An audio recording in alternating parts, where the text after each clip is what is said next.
Hi, my name is Renee Cade. I'm the regional sales manager for TCHO Chocolate, and we're based out in Berkeley. And in my past life, I was in the kitchen for a number of years, and I kind of transitioned out of that.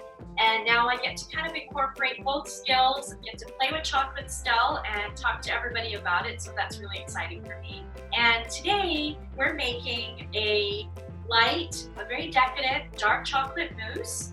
And it is vegan, but don't be afraid, it's really good, really tasty. I picked this particular recipe because I feel like everybody would have access, or not, if not, they already would have most of the ingredients at home. This is a perfect Mother's Day dessert, great for brunch, great for fancy dinner dessert, and I just think that it just appeals to everybody, young and old, so I love this recipe. It goes with a lot of different things too. So the chocolate mousse, typically you would use heavy cream or something like that, but in this case we're using aquafaba. And aquafaba is actually chickpea liquid, and you get it straight out of this can. I opened it and there's a chickpeas, and you just drain it. And this liquid you probably would get for a 15.5 ounce can, like regular can size like this, about 3/4 of a cup. And all you need actually is about half a cup. So you get to use half the cup in the recipe, and then the rest of it you can save to make whipped cream or the whipped aquafaba. This is what makes it vegan. I also have oat milk, and the oat milk that you want to use should probably be on the creamier side, not the skim or low fat is best. The other item is sugar. So today I use the TCHO bittersweet chocolate. This is available online, and some of the stores have it too. It's a 66%. But if you don't have this and you have another type of chocolate at home, preferably about a 65 or higher, like a 70%, that would also work really well. It is about a full 2/3 cup of chocolate, which I actually already melted. You want to do this first. And then let it cool down. You don't want to work with super hot chocolate. It just will deflate the meringue. So you'll see what I'm talking about when we get into it for a bit. So this is already the melted chocolate. And you want to melt this on a double boiler. And a double boiler is a pot. If you can see my pot here, my pot with a little bit of water, and then you would set your bowl down. It doesn't touch the bottom, obviously. And then you would bring that to a sort of a simmer and slowly melt your chocolate down. Okay, so we're gonna start, this is the fun part, we're gonna start whipping the aquafaba. And this takes about 5 to about 7 minutes.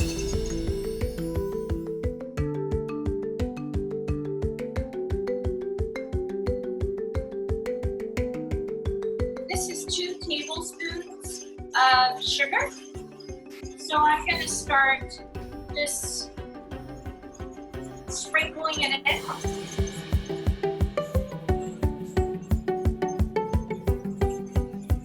And the sugar will quickly dissolve into the meringue. So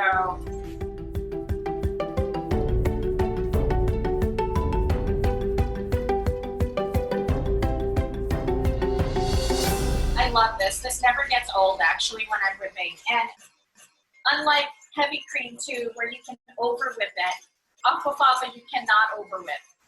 So no worries on that, anything curdling or making butter at the end or something like that. So stiff peaks, you want to whip it to stiff peaks, and what that means is that essentially the peak of the meringue holds its shape. So that's where you want to whip it to. You do one last hit on this. So there we have our meringue. And you can see how really stiff it is. I would probably hold it upside down. It probably won't come out, but just in case I won't do it. I should also mention, I didn't do it here, but you can add vanilla extract, just a little bit, maybe half a teaspoon in here, it's optional. mainly for the aroma. Sometimes it really brings out the chocolate flavor too. People love vanilla extract. So that's something that could be added. And you can also do a little pinch of salt. That also kind of just enhances the flavor. So all of those are optional. I can put a little bit of salt now. Here, we're gonna work on the chocolate, the base now. So this is the melted chocolate. Want to get a spatula or a bowl scraper is fine too, but spatula works well. You don't have to dirty your hands. So you're gonna take a third of this mixture into, and look at really how that, you know, is so stiff.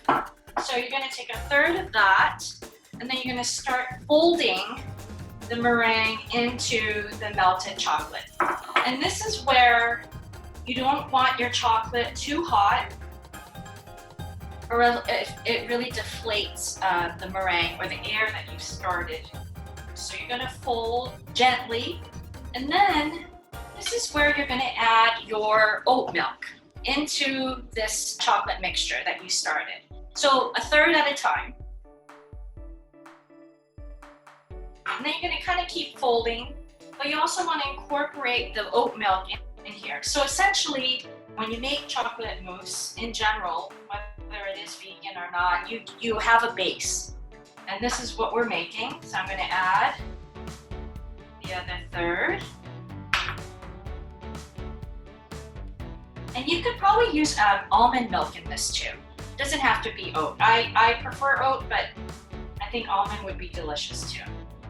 And then the last third.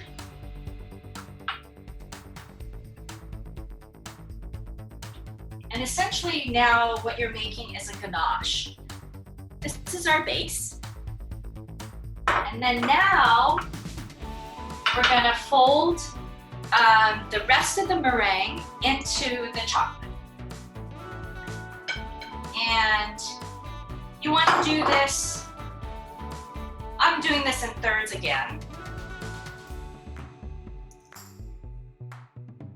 And you want to fold. So you're gonna, when you're folding it, you're essentially taking the sides, bringing it up from the bottom, and then turning your spatula over. It always starts a little swirly like this.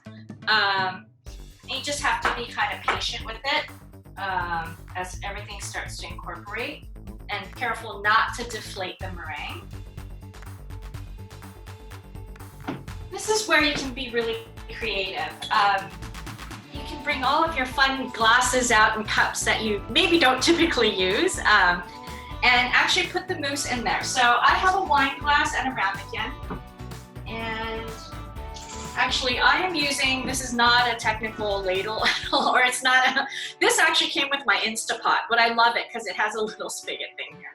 So you would take your mousse, and so I'm putting it in this ramekin.